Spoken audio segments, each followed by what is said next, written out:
The rain had been falling steadily for hours when Sarah's car broke down. The lone headlights flickered once, twice, then died completely, leaving her stranded on a stretch of rural highway she'd taken as a shortcut. Her GPS had lost signal 30 minutes ago. Perfect. Just perfect.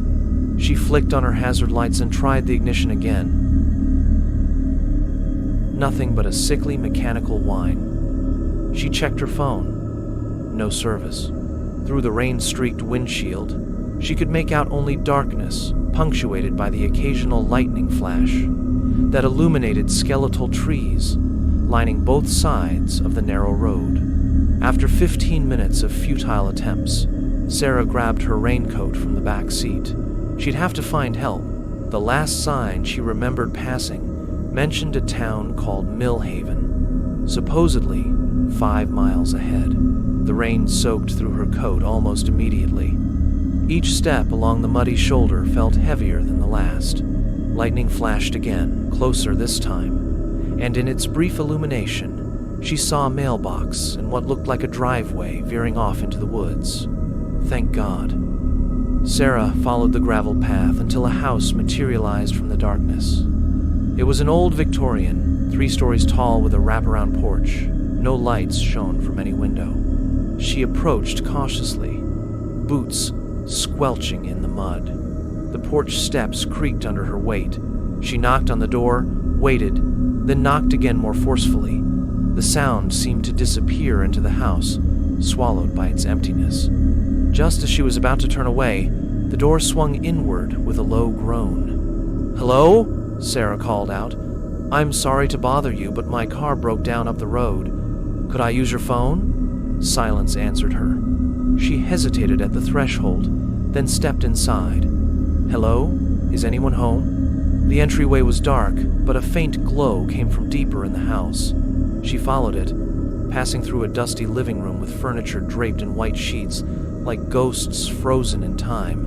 The light led her to a kitchen. On the table sat a single oil lamp, its flame dancing gently, though there was no breeze. Beside it lay an old rotary phone. Strange that I didn't see the light from outside, she thought, but relief overwhelmed her suspicion. She lifted the receiver and was greeted by a dial tone.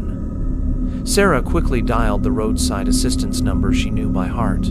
As it rang, she noticed a newspaper on the table.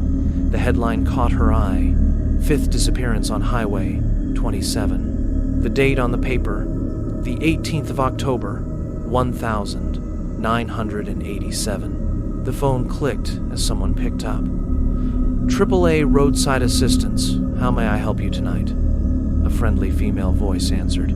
"My car broke down on Highway 27, about 5 miles before Millhaven.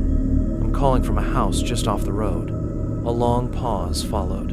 "Ma'am," the voice said, suddenly serious, "Highway 27 near Millhaven has been closed for 30 years, since the serial killings in 87. Sarah's blood turned to ice. "What? Where exactly are you calling from?" Sarah looked again at the newspaper, then slowly turned to see the kitchen walls. In the lamplight, she could now make out faded brown stains splattered across them. Hundreds of scratches marked the doorframe, as if made by desperate fingernails. I don't know," she whispered. "Stay on the line. I'm contacting the police." A floorboard creaked behind her. Sarah whirled around. The lamp flickered violently. "Someone's here," she breathed into the phone. "Ma'am, hello, I can't hear you." The line crackled with static. Through it, another voice emerged, a raspy whisper directly in her ear. "No one can hear you. They never do." The lamp went out. When Sheriff Mills arrived at the abandoned car the next morning, he found nothing unusual, except for a set of footprints leading from the vehicle toward the woods. They followed them down a path that hadn't been used in decades, leading to a clearing where nothing had stood since the old Blackwood house burned down in 1988 after the grisly discoveries there. The footprints ended abruptly in the middle of the overgrown foundation. Another disappearance on Highway 27. The dashboard camera from Sarah's car was recovered. The final frames showed her pulling over with engine trouble, then staring with confusion at her GPS, which displayed a message she kept trying to clear. Recalculating. Return to 1987. In the last frame, a figure can be seen standing in the trees beyond the shoulder of the road, watching. Authorities dismissed it as a trick of the shadows, but locals know better. They know about the passenger who hitchhikes through time on that lonely stretch of Highway 27, always searching for a ride home. Always finding someone to take with him instead.